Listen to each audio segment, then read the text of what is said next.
Over the pencil. Over the pencil. Say it like you mean it. What the fuck's this pencil about? Think you have a pencil in your teeth, and every time you project, think you're going over the pencil. So everything is very overly amazing and great because you're fucking projecting it. Who's putting the pencil in my teeth? Well, it depends what you're into.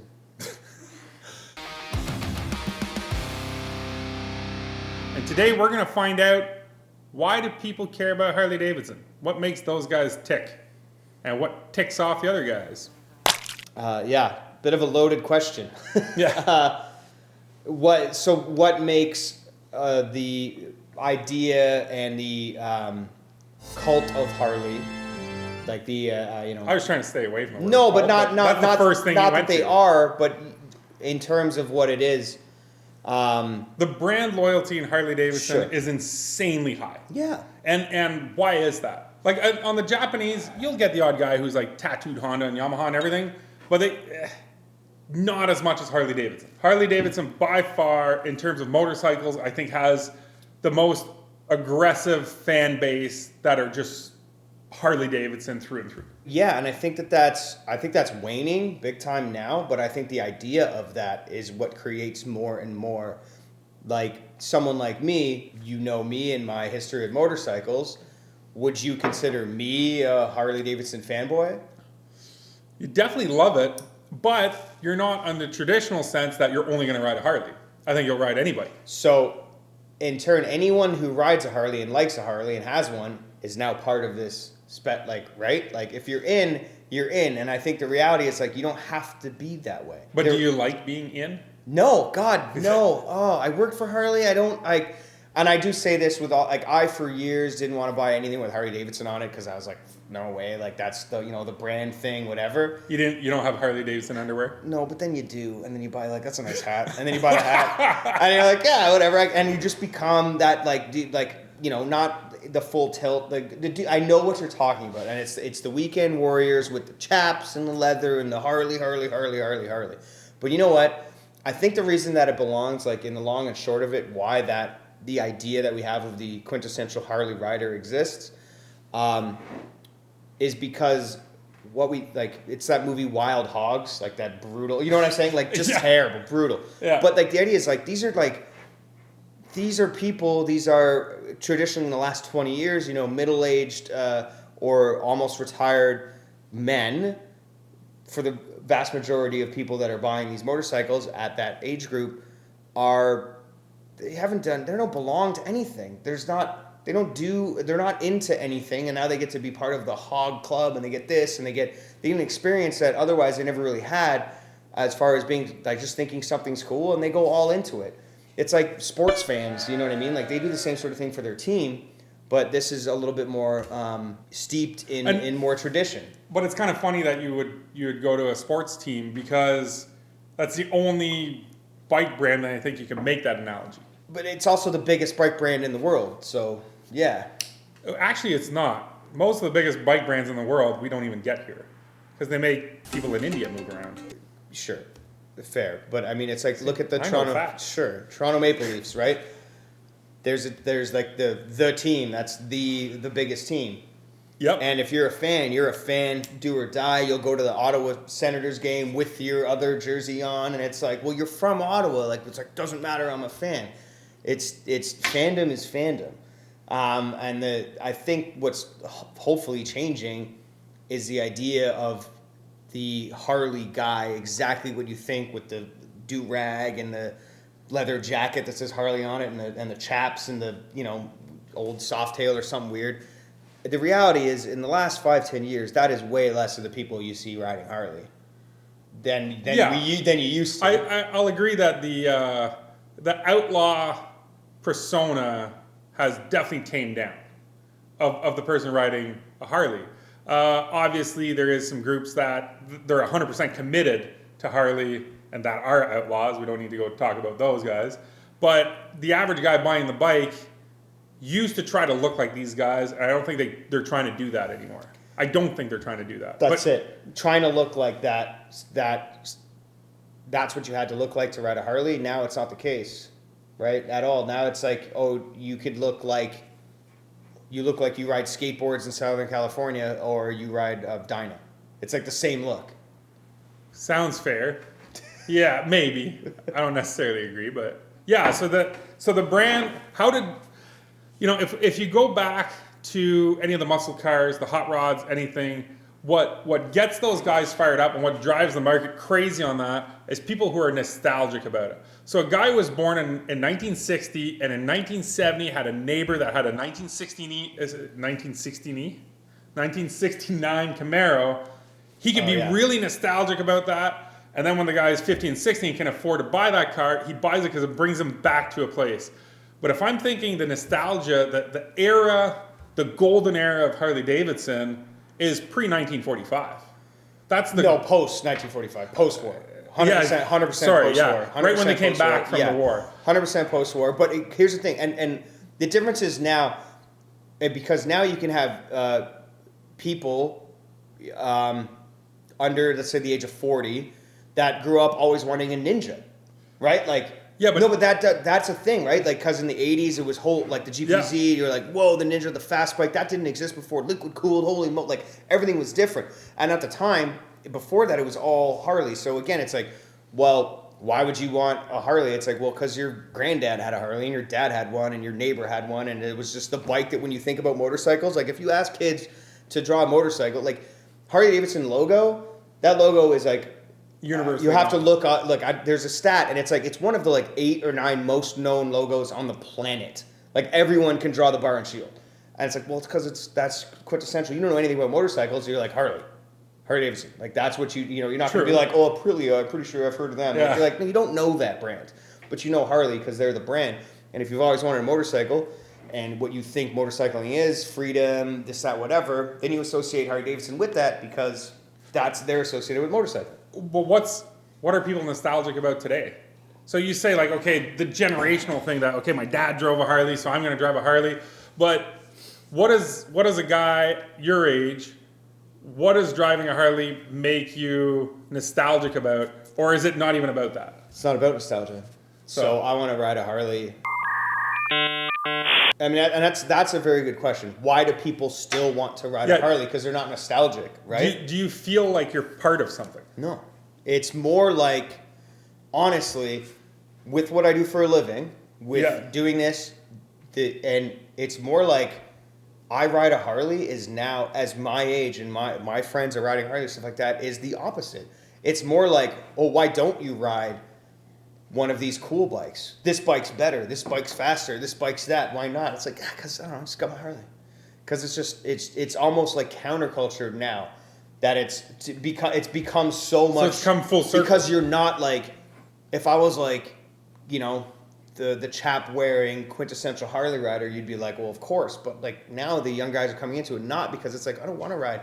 I want to be able to fix my bike myself and wrench on it myself with everything I can find for cheap because there's tons of stuff out there. I don't have to worry about farting around with my desmodromic valves or this. I could just, to change, you just chop out, you take, you cut out the push rod of a Harley, you put a new one in, like you cut it out of the side of the engine. It's insane. They're like, well, obviously, because that's how you do things. It's just different.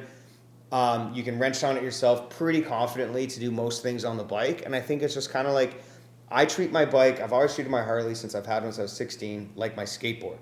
I put stickers on it, it's my wheels, it goes with me everywhere. It's just my bike and it's mine and it's what I like about it. It's easy, you can fix it. You touched on something there that I think is worth noting too, because about working on it. Because I've been around motorcycle mechanics for a long time, and there's the guys who work on Harleys, then there's the guys who work on everything else. And the guy who has a toolbox with the Harley tools doesn't want to touch anything else and complains about it. Because they don't fit. and the other guys, the minute they see a Harley, they say this thing's done. So even in the mechanical side of things, they're very much so on their own in the way of doing things. It's just because they're not like metric.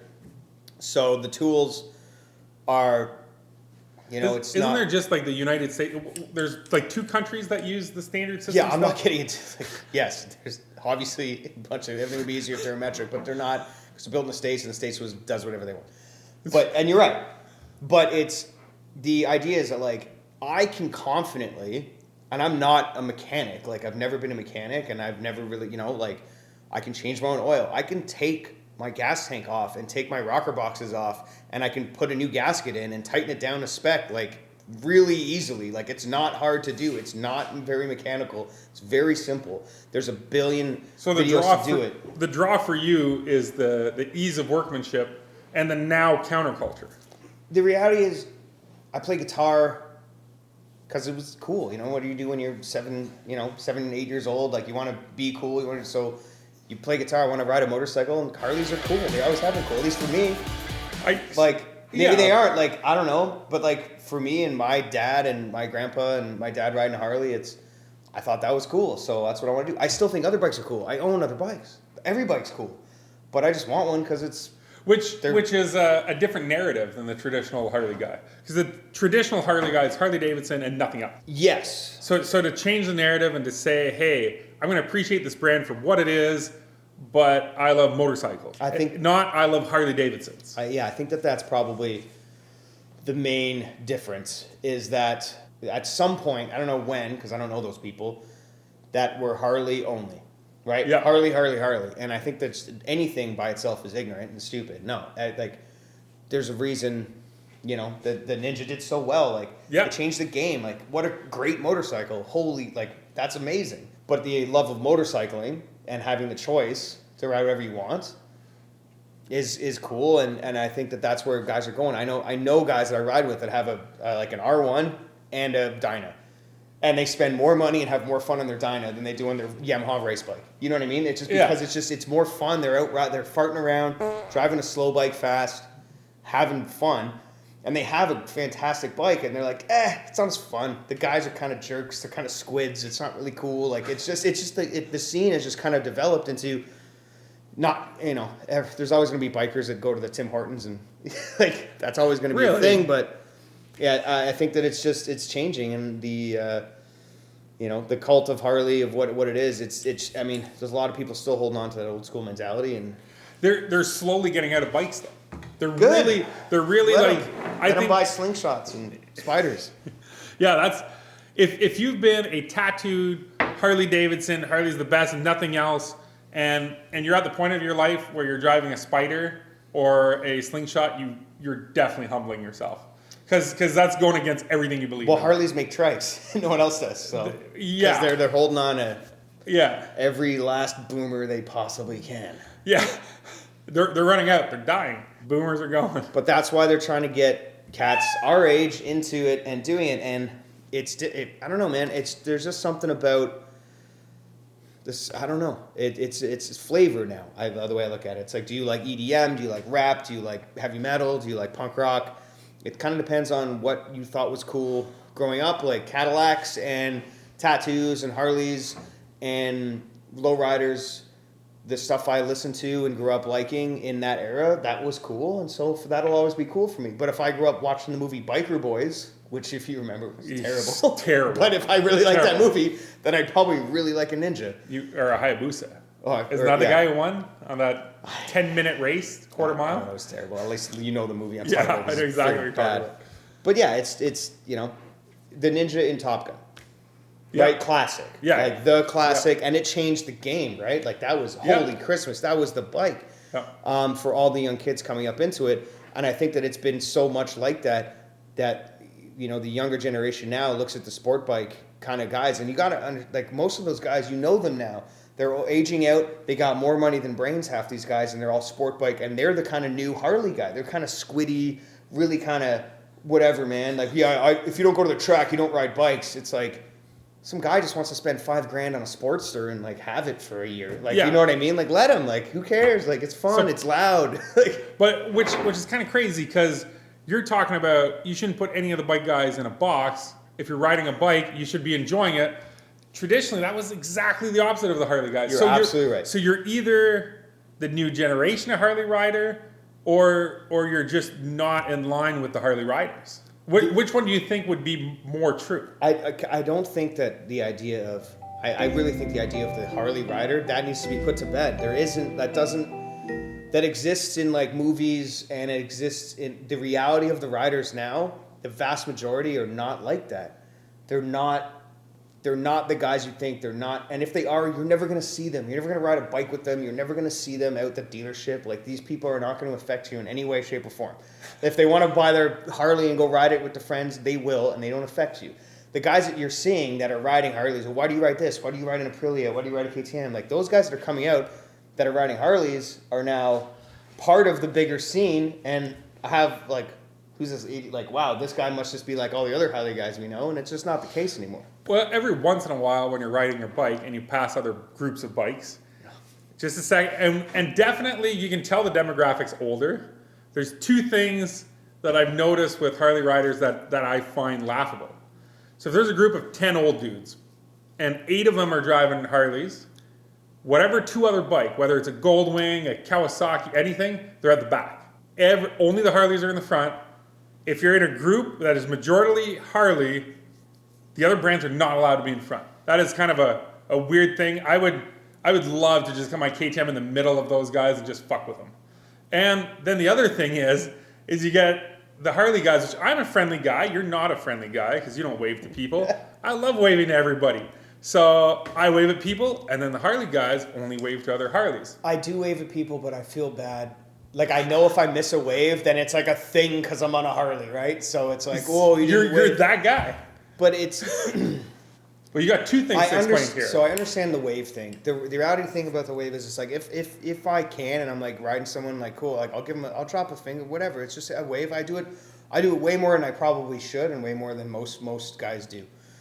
But I don't need to. I'm riding my bike. I'm not riding my bike for the other guys riding a bike so I can be like the Jeep guy. Like, I don't care. Like, honestly, I'm just riding my bike. Having a Jeep as well, so Terry's picking on me twice. No, but so. You know what I mean? Like, Jeeping ain't easy. Like, oh, why? Because you always like do the same thing in Jeeps, right? Yeah, it's weird. I didn't know that was a thing. It's a thing. Until everybody was waving. Bikes, everyone knows it's a thing, and it's like, do whatever you want. No one's getting mad at you because you're riding a bike. So the guy didn't wave. It's like, man, you got way more. Like, what? That shouldn't bother you if someone doesn't wave to you. No, I agree, but it tends to typically be a Harley guy that's not waving back. Or it's. I mean, I notice it the same way if I'm riding a Harley and I'll do it and somebody's riding a sport bike and they don't. It's whatever. Who cares? It is what it is. But why do they ride at the back? And you can't say that that's not a thing. I've seen that a lot. No, I've seen it a thing, but like there are specific reasons why you would have that happening. But it feels like a hierarchy. Because there might be. If you see a big group of riders in a riding club, in a motorcycle club, and like they do have rules about riding. Now, if it's just I don't know the last time you went riding with 12 of your friends, not in an organized fashion, but like there's generally going to be some sort of organized fashion, and someone's going to be like the road captain and saying, "Okay, here's what's going to happen," and I trust these guys so they can ride up with me and Mr. Goldwing over here this guy's grandpa, like you can ride at the back, man. Like, you know what I mean? If I didn't know you rolled up on a Goldwing or that bike, and I'm riding with all my Harley buddies, I'm like, cool, man, go to the back. Because I don't know you. I don't know how to ride with you. I don't know that. And if I have with other people, now, if I know you and we're best, like, sure, you can ride right next to me. Why does that happen? I'm just saying, in that culture of Harley culture, that is the vast majority of people riding in groups together that you might not realize is, yeah, there is going to be someone leading that ride. And it's not going to be you unless you're leading the ride. I get what you're saying, but I don't get what you're saying. You're kind of like doing the political thing of dancing around the question. Because you're putting a line in the sand. You're saying, hey, the Harley guys are going to be up here. You're back there. Maybe with time you could go up front, but you're just giving it hope. No, you wanted an answer as to why that actually happens, and I gave you an answer. That's why a lot of times you see that happening. That is exactly why it happens. Is that all the time? No, maybe they just don't like it. I don't know. Like, could be. Maybe they just don't like it. I don't know. But I do know that happens quite often a lot of times when you're riding. And, you know, one of the big things is with a Harley, with a lot of guys riding Harleys, it's a prestige thing. So you might have a Vulcan 800, it costs you $800, and these guys are all riding $20,000 bikes. They're a lot, like, it's a bar to entry to get into the Harley. And, you know, a lot of guys are really proud that they got to be able to do that. I'm proud I got to be able to But you don't see that with, like, the BMW guys. No, because... BMW guy will ride right next to an African twin. He doesn't care. Yeah, that's fine. I'm not talking about those guys. That's a whole other video.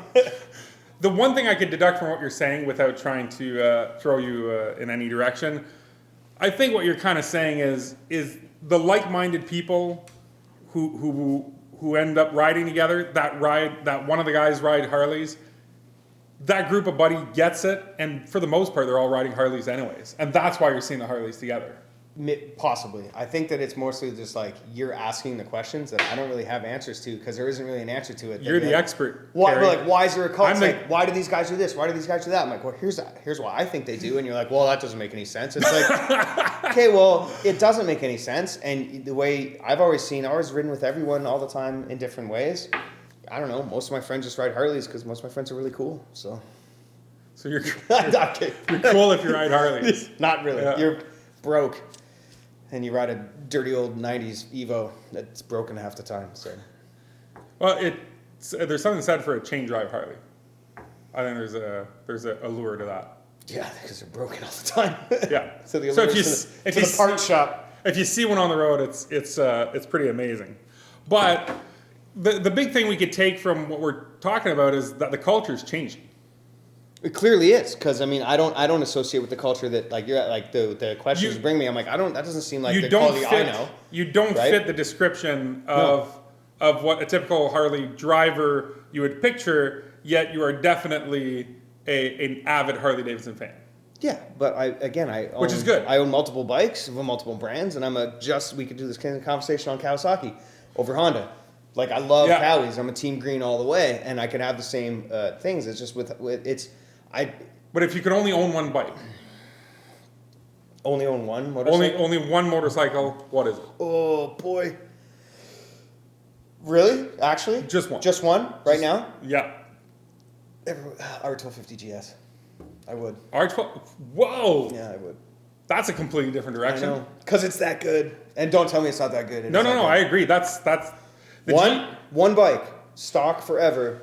The GS is the standard in. I don't even want to say that because I would never want to have one bike. But if I had to have one, probably that one, or a 1986 first year Evo Sportster, because the year we were born. Damn it, it'll run forever.